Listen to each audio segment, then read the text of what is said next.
partai-partai politik yang AB. Memang mau tidak mau Pak Prabowo harus melaksanakan. Tetapi kalau kenyataannya kayak begini, ini kan sudah apa ya, seperti buah si malakama.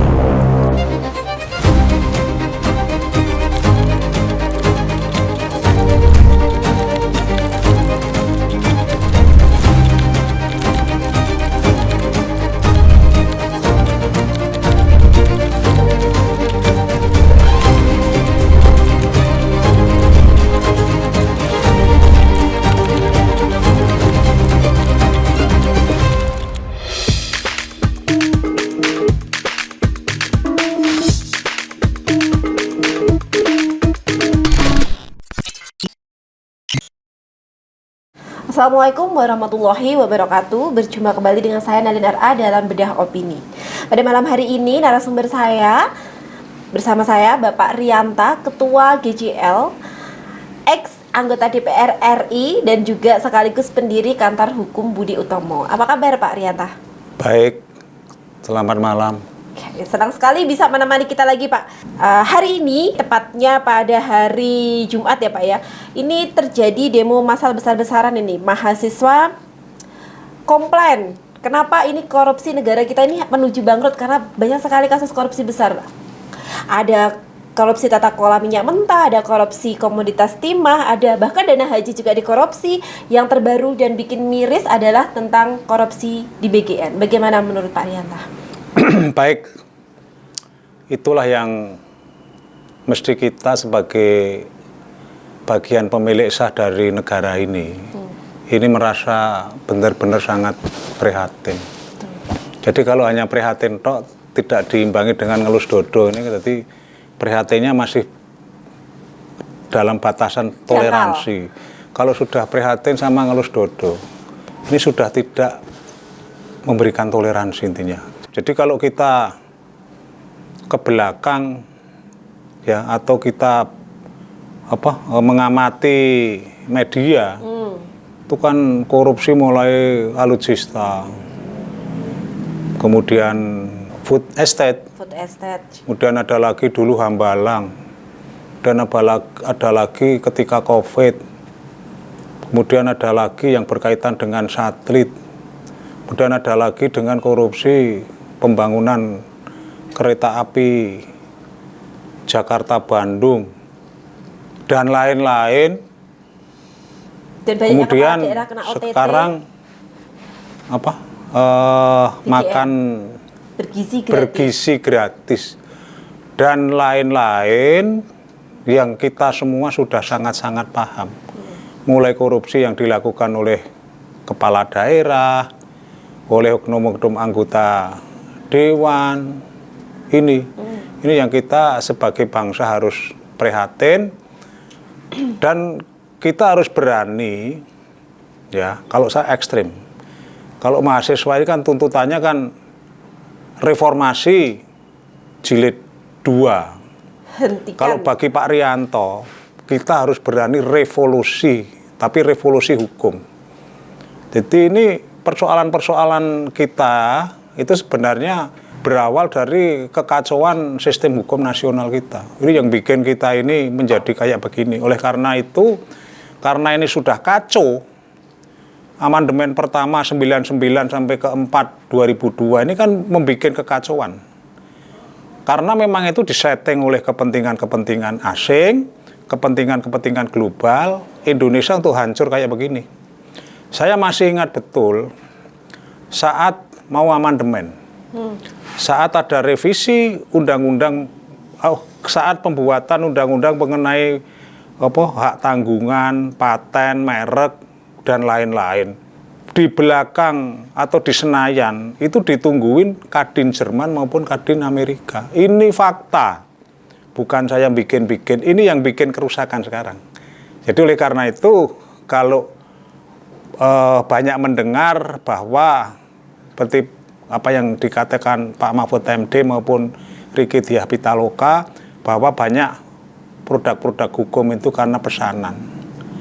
Kalau tidak ada yang pesen, ya tentu tidak segera dilakukan pembahasan. Jadi oleh karena itu, jalan terbaik harus dilakukan revolusi hukum kalau menurut pandangan saya. Revolusi hukum yang seperti apa ya menurut Pak Rianta yang mungkin untuk bisa dijangkau oleh para pejabat kita di sana? Yang pertama, kita jangan lepas dari konstitusi. Jadi jangan sampai lepas dari Undang-Undang Dasar 45. Kan di sana peran MPR. Jadi MPR itu kan anggotanya kan dari DPR, RI dan DPD. Itu lembaga MPR. Nah, tugasnya antara lain adalah membuat undang-undang dasar antara lain.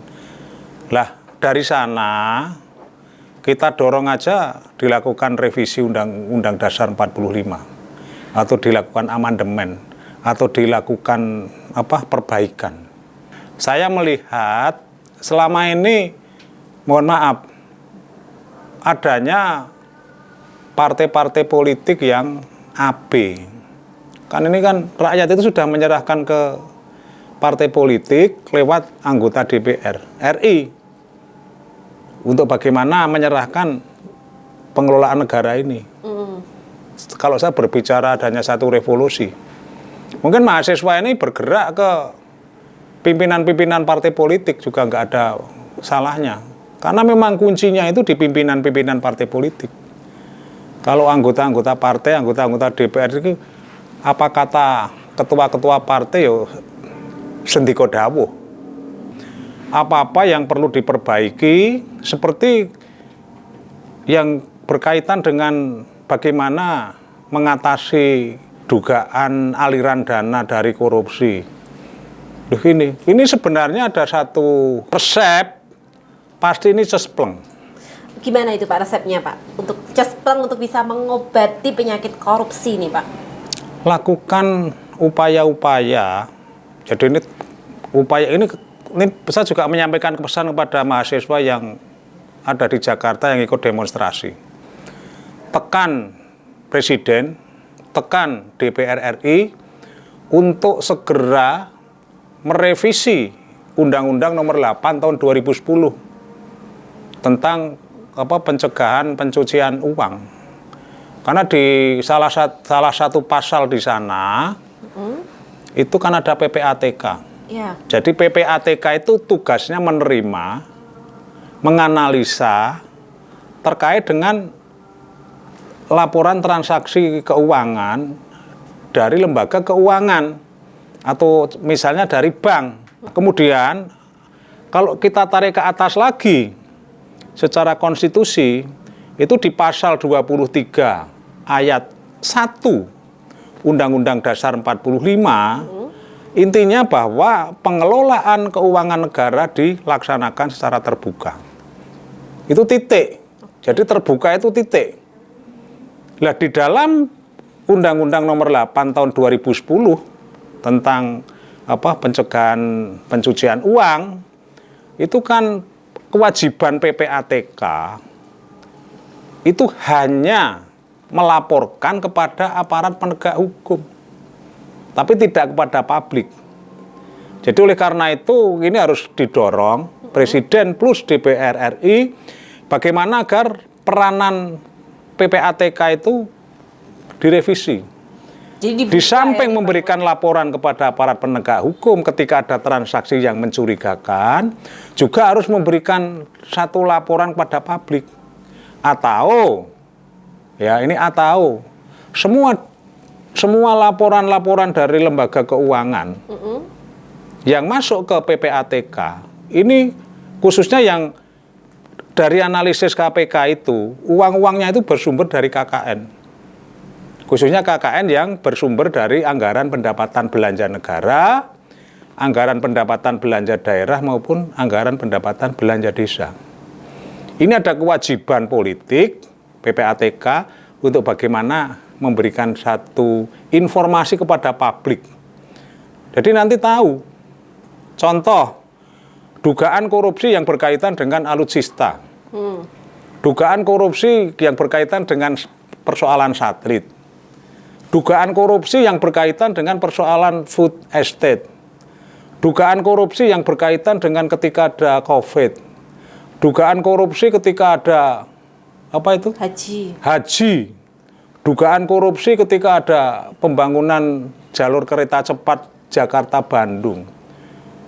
Kemudian juga dugaan korupsi pembangunan jalur kereta api di beberapa wilayah. Kemudian juga yang terakhir, dugaan korupsi atau penerimaan gratifikasi berkaitan dengan pelaksanaan program MBG. Coba, ini kalau PPATK diberikan satu tugas seperti yang saya sampaikan, ini akan clear. Satu misal di dalam laporan lembaga keuangan itu melaporkan bahwa Pak Rianto terima aliran dana dari Dadang. Itu nampak di sana. Ini harus diumumkan. Jadi jangan sampai seperti ada 27 tokoh besar yang katanya terseret dengan kasus itu. Jangan-jangan itu hanya opini, hanya fitnah seperti yang disampaikan oleh Bu Dudung. Seperti yang disampaikan oleh lain-lain. Tetapi kalau itu dibuka secara secara transparan, secara konstitusional, ini kita bicara konstitusi. Pasal 23 ayat 1 tadi tuh, bahwa pengelolaan keuangan negara harus dilaksanakan secara terbuka. Ini prinsip. Juga diatur di Undang-Undang 17 2003 tentang keuangan negara. Ini prinsip. Jadi mendasari sana aja dibuka. Ini dalam rangka apa? Dalam rangka perbaikan. Jadi undang-undang yang muncul seperti undang-undang yang berkaitan dengan pencegahan pencucian uang itu kan juga semangat reformasi. Seperti keterbukaan informasi publik, itu semangat informasi. Lahirnya undang-undang BPK, undang-undang berapa 15 2006 bahwa LHP BPK itu merupakan dokumen publik. Bahkan juga auditor BPK yang menemukan tindak pidana tidak melaporkan ke aparat penegak hukum. Ini auditor ini bisa dipidanakan tuh sebenarnya. Makanya ketika BPK bekerja, PPATK bekerja, ya bekerja yang baik saja, itu akan terbongkar semua kok. Selama ini belum ada laporan-laporan dari auditor BPK ke penegak hukum yang berkaitan dengan dugaan korupsi. Malah yang terjadi, beberapa auditor senior BPK pun terlibat dengan korupsi. Terakhir di Sumatera Selatan ya. Iya, betul. Yaitu itu. Dulu sekretaris utama BPK, auditor utama BPK juga terseret persoalan-persoalan gratifikasi. Ini harus diselesaikan secara konstitusional. Kalau dalam bahasa saya harus ada revolusi. Tapi revolusi hukum. Ini kalau revolusi seperti revolusi Perancis itu saya kok kurang setuju. Oke, jadi tadi intinya adalah salah satu resep Cespeleng untuk bisa mengatasi korupsi di NKRI ini adalah salah satunya adalah transparansi penggunaan APBN. Baik, kita akan bahas lagi mengenai kasus korupsi yang ada di NKRI ini dan mengenai aksi mahasiswa kali ini tentang Indonesia menuju bangkrut. Jangan kemana-mana, tetap di Bedah Opini.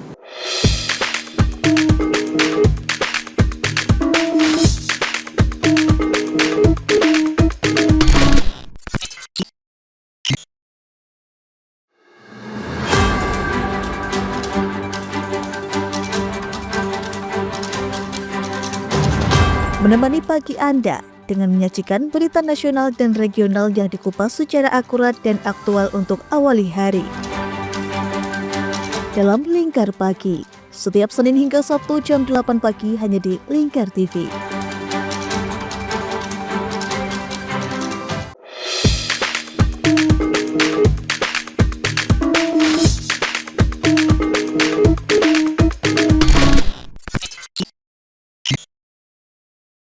Masih bersama saya Nailin RA di Bedah Opini bersama dengan narasumber saya Bapak Rianta, merupakan Ketua Gerakan Jalan Lurus. Oke Pak, kita akan membahas yang saat ini sedang terjadi di ibu kota. adanya aksi mahasiswa besar-besaran ini berupa demo dengan tagar menuju Indonesia bangkrut. Ini di-live-kan di berbagai macam portal media sosial ya, mengikuti gerakan-gerakan dari generasi milenial dan generasi Z ini yang selalu mewartakan apa yang mereka lakukan. Ada 5 tuntutan dari mahasiswa ini, Pak. Yang pertama adalah menghentikan pemborosan APBN. Kemudian menurunkan harga bahan pokok dan BBM. Nah, ini mungkinkah itu dilakukan oleh pemerintah di era saat ini yang sedang terkena konflik juga ya, imbas dari konflik geopolitik. Kemudian menghentikan program MBG dan Kopdes. Padahal itu adalah janji politiknya presiden kita. Yang keempat, menghentikan militarisme di ranah sipil, dan yang terakhir mendesak Presiden Prabowo Subianto mengakui kesalahan pemerintah. Bagaimana menurut Pak Rianta dengan 5 tuntutan mahasiswa ini, apakah mungkin akan dikabulkan? Menurut pandangan saya sangat mungkin. Karena konstitusi tertinggi itu adalah apa kata rakyat. Dan sementara saya akan menyampaikan bahwa mahasiswa itu representasi dari rakyat. Ini yang harus kita sebagai bangsa itu mau terbuka tentang kondisi yang sebenarnya. Satu misal yang berkaitan dengan apa yang dirisaukan mahasiswa dan kalangan terbanyak rakyat Indonesia mengenai pemborosan APBN, kemudian APBD maupun APBDes. Ini benar-benar memang terjadi pemborosan. Ya, ini harus diakui. Kebocorannya berapa, itu harus diakui. Jadi jangan sampai ini tidak diakui. Karena selama ini kan masyarakat itu melihat itu semua, ibarat kita itu melihat ikan dalam akuarium. Tahu.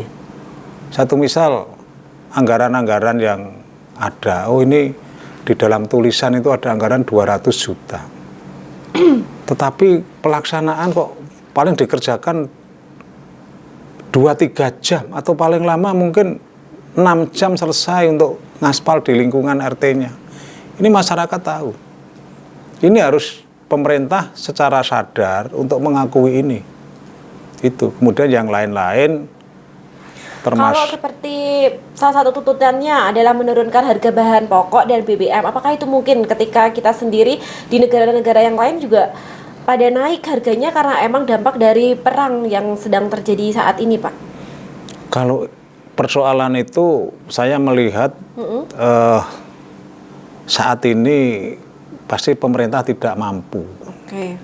Ya, karena kalau kita berbicara penurunan harga macam-macam BBM maupun kebutuhan bahan pokok, ini kan kita mesti berbicara subsidi. Sedangkan saat ini defisit yang berkaitan dengan anggaran negara kita sudah luar biasa banyak loh. Itu sudah luar biasa banyak. Saya kira kalau itu nggak mungkin, apalagi kalau yang berbicara dengan BBM. Itu terkait dengan satu situasi global yang berkaitan dengan perang Iran sama Amerika Israel. Ini satu kenyataan. Walaupun Presiden Prabowo selalu mengatakan bahwa untuk BBM subsidi tidak akan dinaikkan. Nah, sekarang pertanyaannya sampai kapan keuangan kita itu memberikan subsidi kepada masyarakat yang diperuntukkan untuk BBM ini. Kalau kan ini dengan kenaikan pertama juga pasti kan akan lebih besar lagi ya subsidi yang diberikan pemerintah, karena orang-orang yang sebelumnya menggunakan Pertamax kemungkinan akan beralih ke Pertalite. Ya otomatis. Makanya kan bagaimana kita sebagai bangsa itu tidak hanya omon-omon, itu jangan sampai hanya omon-omon, tapi bagaimana kita bangun Indonesia mandiri. Tentu kemandirian ini menggunakan potensi-potensi anak bangsa. Seperti contoh pengembangan sepeda-sepeda motor listrik, ayo itu dikembangkan anak-anak bangsa. Toh anak-anak kita itu hebat-hebat, dan ini diakui oleh dunia internasional. Kalau anak-anak Indonesia ini hebat, ini yang tidak baik, ini kan kebijakan. Jadi kebijakan nasional bagaimana untuk mendorong tumbuh kembangnya kemandirian bangsa. Bahkan kalau saat ini kita melihat di jalan, itu kan hampir semua kendaraan itu kan dari Jepang. Kira-kira 20 tahun yang lalu saya pernah berdiskusi dengan ahli metalurgi dari ITB. Saya tanya, Indonesia itu kalau bikin blok mesin itu bisa, Mas, sangat bisa, itu semua ada ilmunya kok, bisa. Tapi tidak dikembangkan. Lah mengapa tidak dikembangkan? Pengambil keputusan di elit kita itu tidak suka kalau kita itu maju. Mereka lebih suka fee. Jadi kalau ada komitmen fee itu suka. Itu juga yang dirisaukan oleh generasi zaman sekarang ya, yang khawatir kayak pemerintah kita tuh nggak pengen masyarakatnya cerdas, makanya dikasih MBG. Nah itu juga MBG ini sebenarnya, mohon maaf Pak Prabowo, program ini memang mau tidak mau Pak Prabowo harus melaksanakan. Tetapi kalau kenyataannya kayak begini, ini kan sudah seperti buah si malakama, gitu. Mau diteruskan situasinya kayak begini, dan ini info-info yang beredar di medsos, banyak juga SPPG itu yang berhenti beroperasi karena seretnya tagihan-tagihan dari badan setelah ada penggantian kepala ini tadi. Ini satu situasi. Kemudian bagaimana kawan-kawan yang sudah berinvestasi di SPPG, kalau Koperasi Merah Putih itu entah dana dari mana, katanya dari Danantara itu nggak ada kaitannya dengan masyarakat. Tapi yang ada kaitannya dengan masyarakat yang sudah terlanjur membangun SPPG lah, ini yang menjadi problem sosial. Itu. Jadi memang ini tuh memang sangat penting sekali untuk bisa melakukan penataan ya, agar tidak terjadi pemborosan BBM ini, mengenai penataan untuk MBG dan untuk Kopdas Merah Putihnya itu tadi ya Pak ya. Oke Pak, kalau mengenai keresahan yang dirasakan oleh para anak muda ini Pak, mengenai Indonesia menuju bangkrut ini, menurut Pak Rianta sendiri bagaimana? Benarkah Indonesia ini menuju bangkrut? Apalagi kita melihat sekarang memang nilai tukar rupiah yang benar-benar jatuh, IHSG juga jatuh. Nah, menurut Pak Rianta, bagaimana sih kita proyeksi atau prediksi kita ke depan ini Pak? Apakah benar-benar Indonesia ini akan bangkrut atau masih ada harapan untuk bisa menyelamatkan masa depan NKRI? Kalau kita membiarkan pengelolaan anggaran kita seperti saat ini, ya tentu menuju kebangkrutan. Kalau kita biarkan mekanisme seperti ini bangkrut, terus berjalan, pasti bangkrut. Dan sebenarnya kita itu sudah bangkrut sebenarnya kalau dibuka apa adanya. Indikatornya dari apa itu Pak? Ya banyak tuh. Seperti kas negara itu sudah habis, kan sudah habis. Makanya yang terbaik itu kejujuran. Kalau kita membangkrutkan para koruptor tersebut, apakah mungkin masih akan ada harapan untuk bisa mengembalikan atau mengisi kembali cawan-cawan kas negara kita? Itu salah satu bagian yang nanti bisa mendorong bagaimana Indonesia menjadi tidak bangkrut. Makanya tadi kita harus berani melakukan revolusi hukum tadi. Kalau nggak gitu bangkrut. Makanya kan kalau kita bandingkan antara sektor pemerintahan dan sektor swasta, itu bedanya kan, kalau sektor pemerintahan itu bagaimana dia membuat perencanaan tentang keuangannya, kemudian dihabiskan. Tuh nanti di akhir tahun bikin lagi perencanaan, tuh nanti dihabiskan, itu terus banyak begitu. Tapi beda dengan kita yang sektor swasta kayak begini. Bagaimana kita berpikir dapat menghasilkan duit, kemudian itu dimanage secara hati-hati. Karena apa? Sektor swasta itu kan mesti berpikir itu peluangnya apa, kemudian bagaimana ketika tidak ada peluang bisa menghidupi karyawan, bisa menyiapkan biaya operasional perusahaan. Tapi kalau pemerintahan ngentek kredit, Tapi swasta gini tanpa duit jalan. Tapi coba kalau sektor pemerintahan disuruh ke mana? Ke satu misal ke Tambak Roma atau ke Winong harus pakai duit.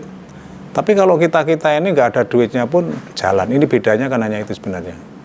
Makanya bagaimana negara ya, Pak? Negara ini dimanage semangatnya seperti sektor swasta. Kemudian juga harus bagaimana ditanamkan nilai-nilai kejuangan. Ojo apa-apa duit, gitu.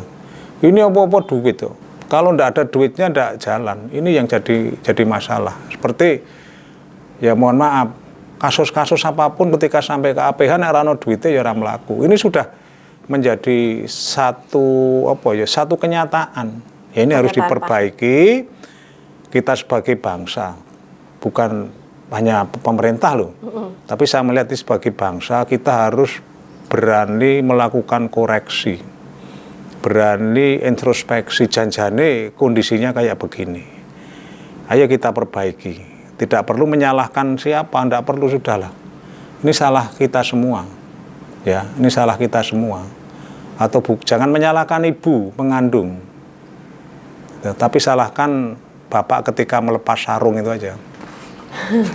Jangan salahkan ibu mengandung, tapi lepaskan. Salahkan bapaknya melepas sarung, itu yang salah. Jadi jangan ibunya mengandung disalahkan. Bapaknya yang suka melepas sarung nggak pernah disalahkan. Lah ini loh, seperti juga persoalan-persoalan kenegaraan yang berkaitan dengan keuangan. Persoalannya itu pemburusan, tapi yang disalahkan global, ini loh. Kira-kira itu. Oke, artinya jika dimanage dengan baik, kita bisa mencegah Indonesia ini dari kebangkrutan. Dan memang harapan kita memang ada upaya perbaikan tersebut untuk bisa mencegah Indonesia ini dari kebangkrutan. Oke, kita akan sambung kembali dialog kita bedah opini pada hari ini. Tapi untuk sebelumnya kita harus jeda dulu untuk pariwara yang berikut ini.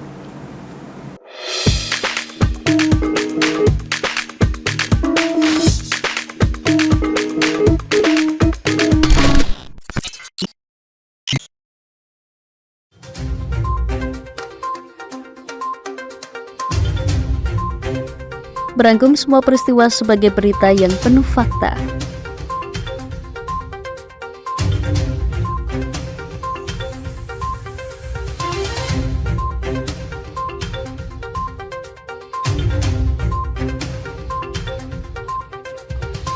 Saksikan Jateng hari ini setiap Senin hingga Sabtu hanya di Lingkar TV.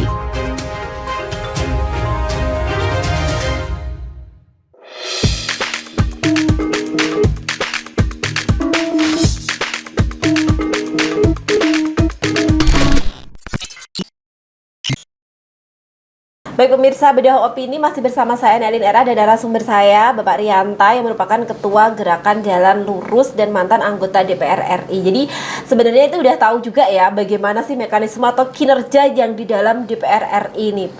Nah, kalau kita melihat fenomena mengenai banyaknya kepala daerah yang kena OTT nih Pak. Sepanjang 2026 aja ini udah rekor, udah 7 kepala daerah yang terkena OTT. Dan itu sebenarnya kenapa mereka yang ternyata dipilih oleh rakyat tidak bisa menuntaskan mandat dari rakyat ini karena sebelum selesai masa menjabat sudah kena OTT. Apakah benar ini karena sistem pilkada kita yang keliru? Bagaimana menurut Pak Rianta? Ya kira-kira begitu. Jadi sistemnya yang keliru. Ini yang pertama harus dipahami oleh elemen masyarakat Indonesia. Itu sebenarnya ketentuan hukum mengenai penghasilan kepala daerah itu berapa tuh? Itu kan gaji pokoknya hanya sekitar 2.750.000-an. Gaji pokok plus tunjangan macam-macam. Itu kalau bupati itu terima sekitar 7 juta rupiah. Kalau wakil itu terimanya ya sekitar 6, berapa juta. Bukan miliar ya, juta. Ini yang harus diketahui oleh siapapun yang berkeinginan untuk menjadi kepala daerah. Baik gubernur, bupati maupun wali kota. Ini yang harus diketahui dulu. Jadi jangan sampai melihat jabatan kepala daerah itu seperti bisa mendatangkan uang. Makanya kalau seperti pesta pemilihan Bupati di Pati kemarin, informasinya yang jadi itu habis 76 meter. Kemudian yang nggak jadi itu di bawahnya itu, selisihnya nggak banyak. Ini bagaimana cara mengembalikan? Saya yakin dari akumulasi biaya yang dikeluarkan oleh calon kepala daerah, itu pasti juga banyak uang-uang yang berasal dari pinjaman, atau mungkin dari cukong judi, atau mungkin memang dari botoh-botoh pemilihan-pemilihan kayak begitu ini. Ini satu fakta. Makanya banyak kepala daerah itu yang ketika habis dilantik mengatakan urusan honor 0%, urusan perangkat 0%, urusan jabatan 0, gratis, tis. Itu kan omongannya. Pembohongan publik. Itu pembohongan. Tapi kenyataannya kan antara yang disampaikan dengan kenyataannya nggak sinkron. Dan ini mudah dibuktikan oleh masyarakat. Sekarang yang namanya di Pati itu perangkat desa nek ora 500 juta sampai saem ya ora dadi. Ini fakta, bukan hanya banyak Pak Rianto ngarang itu fakta. Yang sudah jadi itu kadang kalau ketemu saya, entek piro Kang? 800 ya Pak. Ngono kok ora maneman. Nah, itu betul loh, bukan Pak Rianto. 800 itu juta atau M? Ya juta toh. Juta. Kalau perangkat desa itu. Oh, perangkat desa. Gitu. Kalau kepala daerah 800 murah sekali ya gitu ya. Ini yang jadi masalah.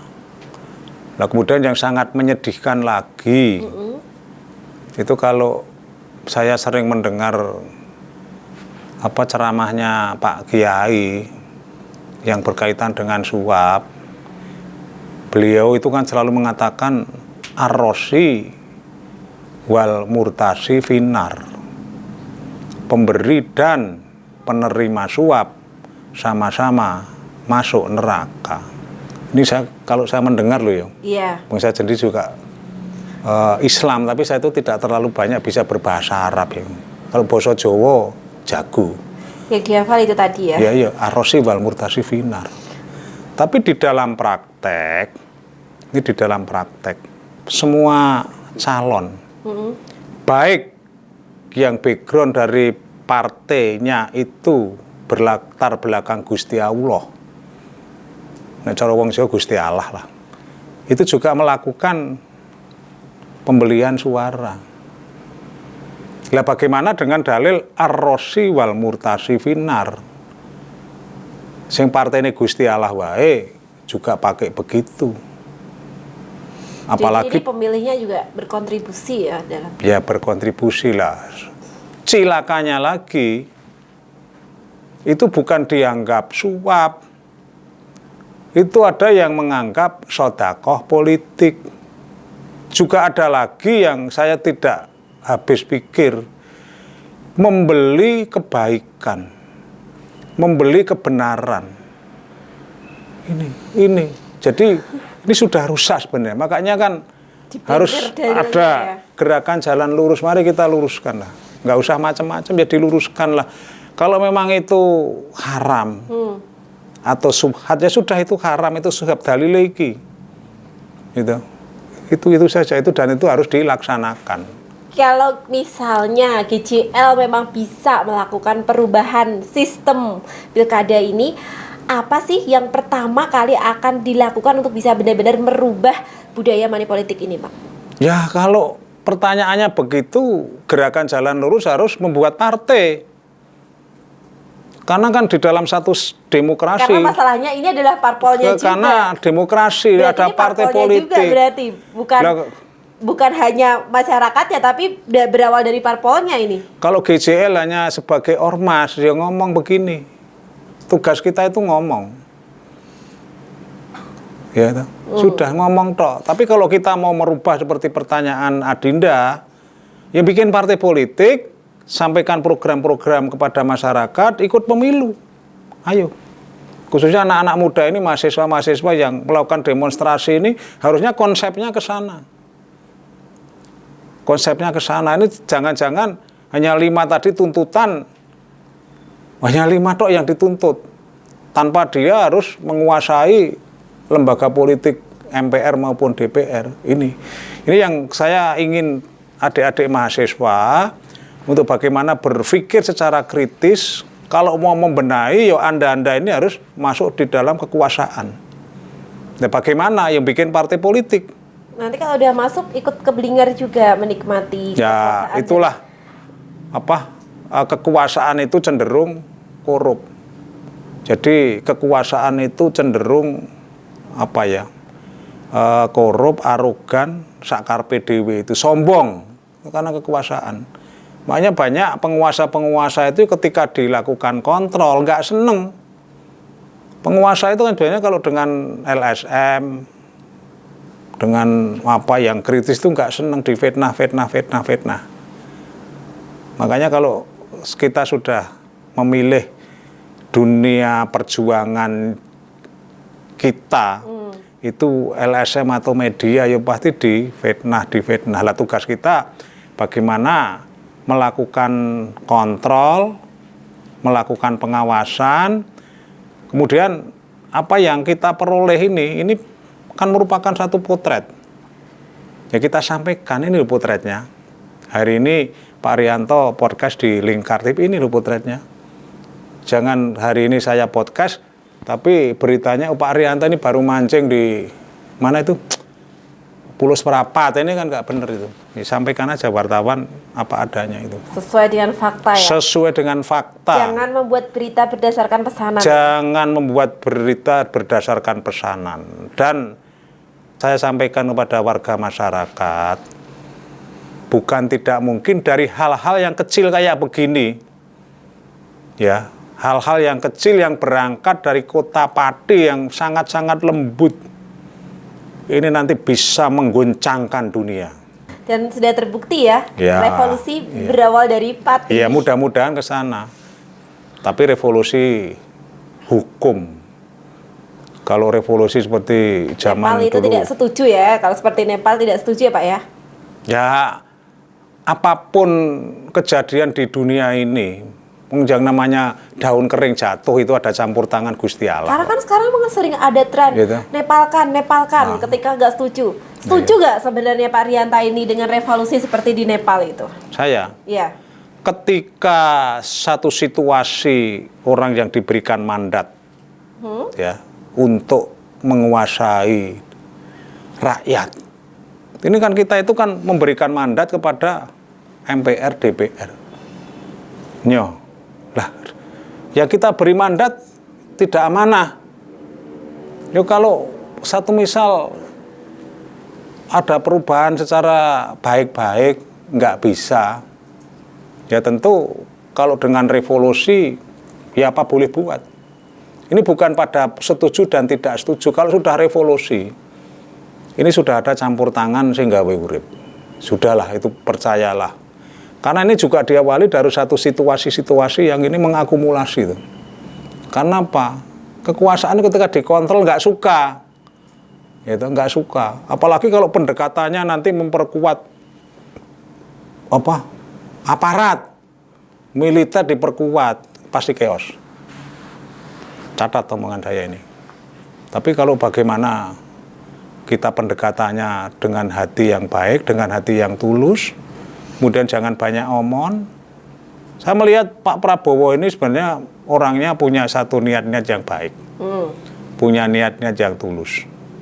Hanya persoalannya masyarakat bawah tidak secara nyata memberikan satu dukungan. Lingkarannya ini yang menyedihkan sebenarnya. Tapi kan lingkarannya ini juga dia sendiri yang memilih, Pak. Inilah kelemahan daripada sistem multipartai. Ini kelemahan, makanya ini kawan-kawan mahasiswa ini juga harus berjuang secepatnya bagaimana agar ada revolusi sistem kepartean kita. Mungkin kita bikin aja peserta pemilu itu hanya 2 partai, sudah. Kalau dulu Pak Harto itu memilih tripartai, ada PDI, ada Golkar, ada P3. Ini kan dalam rangka mempertahankan single majority itu. Dipertahankan dalam rangka membangun bangsa. Oleh karena itu, bangunan sistem politik orde baru ini diawali dari satu kesepakatan. Kalau tidak salah di tahun 67 setelah Soeharto jadi presiden itu ada konsensus nasional. Semua elemen bangsa berembuk di Bandung untuk berembuk bagaimana membangun Indonesia ini. Waktu itu ada satu kesepakatan, intinya politik no, tapi ekonomi yes. Nah ini bagaimana setelah perjalanan era Soeharto sampai sekarang, mestinya kita dorong lagi bangsa ini untuk melakukan konsensus, untuk melakukan konsolidasi semuanya lah. Dikonsolidasikan, kemudian apa? Keinginan rakyat kita dorong untuk bagaimana ada penyederhanaan sistem kepartean. Khususnya partai politik peserta pemilu. Jangan dibiarkan ini Partainya banyak sekali. Sehingga semua harus dapat sahamnya mungkin dimiliki oleh kelompok tertentu ya. Seperti Partai Golkar, Partai Gerindra, Partai Nasdem, kemudian partai apalagi itu Demokrat. Itu kan sahamnya kan dulu dari kawan-kawan aktivis Golkar dulu. Tapi ini kenyataan seperti ini harus kita lihat secara jernih.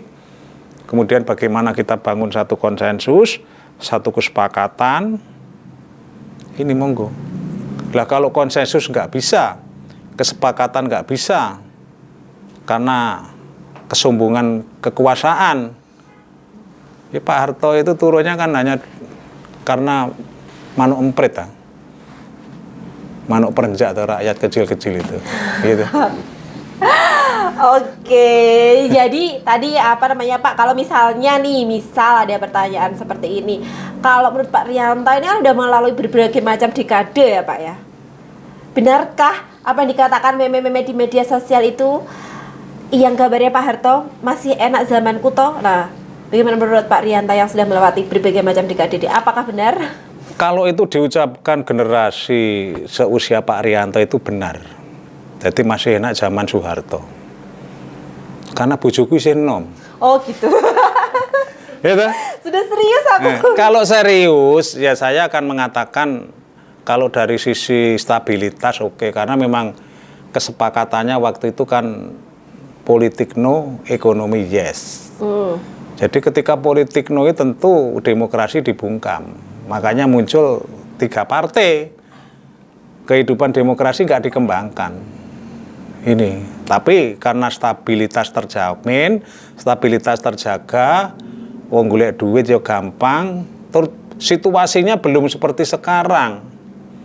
Sekarang ini pertumbuhan penduduk itu 1 tahun ada berapa ratus ribu kira-kira. Waktu merdeka kita itu sekitar 69 juta. Terus sekarang sudah 270 juta, berarti ada 200 juta pertumbuhan. Jadi sekitar berapa pertumbuhan? Ya, berapa ya 78 tahun ini ya? 200 dari reformasi ya, 1908 ya. Ya. Hanya itu kembali. Itu yang salah itu tadi. Bapak selalu suka melepas sarung itu, makanya pertumbuhan penduduk nggak bisa terbendung itu. Oke. Iya toh? Jadi intinya, kalaupun harus dibandingkan dengan zaman dahulu, tetap lebih enak zaman sekarang, karena di zaman sekarang ada keterbukaan publik dan kita juga bisa untuk mengutarakan unek-unek ini ya, terutama yang dari media, dari LSM, dari anak muda, semua bisa ikut menyuarakan pendapatnya, aspirasinya, dan ternyata itu juga sangat bermanfaat sekali ya untuk sebagai kontrol sosial untuk NKRI. Oke Pak, mungkin ada closing statement sebelum saya tutup dialog kita pada hari ini. Terakhir saya menghimbau kepada warga masyarakat di seluruh Indonesia tercinta ini untuk bagaimana kita sadar diri bahwa peran serta masyarakat, artinya peran positif ya, partisipasi aktif untuk melakukan pengawasan, untuk melakukan kontrol ini mutlak harus dilakukan. Jadi mutlak. Jadi ini mutlak. Kemudian juga saya berharap kepada siapapun yang merasa menjadi elit. Jadi elit, jadi pemimpin. Baik pemimpin formal maupun non formal. Tapi yang lebih utama adalah pemimpin formal. Mulai presiden, DPR, menteri-menteri, macam-macam sampai bupati ke bawah sampai perangkat desa. Seperti pimpinan-pimpinan ormas, pimpinan-pimpinan perusahaan media, ini harus bisa menjadi teladan yang sejati. Kuncinya hanya itu.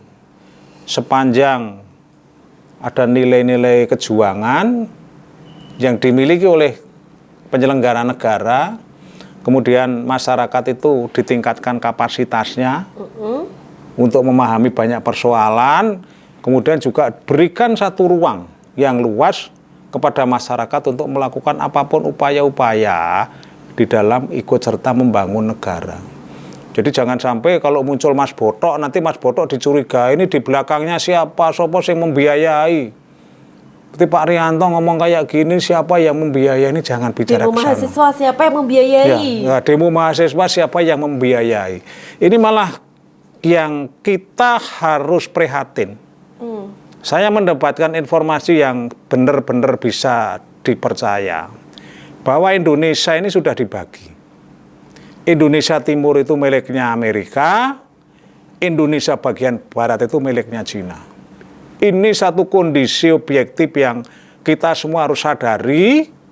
Oleh karena itu saya hanya berharap bagaimana apa yang sudah dilakukan oleh Iran yang diembargo selama 47 tahun sekarang bisa bangkit, bisa mengalahkan negara adik kuasa adidaya. Indonesia, Iran itu penduduknya 90 juta. Indonesia 270 juta. Ayo kita ikuti seperti Iran. Padahal waktu Indonesia merdeka tahun 45, Bung Karno itu manusia yang dielu-elukan oleh negara-negara miskin berkembang loh untuk bagaimana ada kemerdekaan. Tapi kita membeli. Waktu itu Malaysia impor guru dari Indonesia. Kita hebat-hebat loh. Bagaimana sekarang kita merasa hebat, jangan sampai kita itu menjadi manusia gumunan. Gumun karo wong Yaman, gumun karo wong Arab, gumun karo wong Timur Tengah, gumun karo londo-londo itu yang katanya membawa misi-misi kemanusiaan, membawa misi-misi pelayanan. Tapi bagaimana kita harus bangga menjadi bangsa Indonesia, bangga menjadi orang Jawa, bangga menjadi orang Kalimantan, orang Papua, bangga dengan Indonesia, dengan Pancasila dapat disatukan ini loh. Bangga Kalau dengan kebinekaan kita ya sebagai seorang bangsa Indonesia. Bangsa Indonesia. Bhinneka Tunggal Ika. Oke pemirsa, sebelum saya akhiri bedah opini pada malam hari ini ada satu kata dari Dr. Andes Muhammad Hatta nih. Kurang cerdas bisa diperbaiki dengan belajar, kurang cakap dapat dihilangkan dengan pengalaman, namun tidak jujur itu sulit diperbaiki. Hanya kejujuran itu mutlak. Betul, teladan itu penting. Iya. Oke, menjadi teladan untuk sekitar terutama. Oke Pak. Terima kasih sudah mengikuti bedah opini pada hari ini dan saksikan terus bedah opini bersama saya Nelly Nera hanya di Lingkar TV. Wassalamualaikum warahmatullahi wabarakatuh.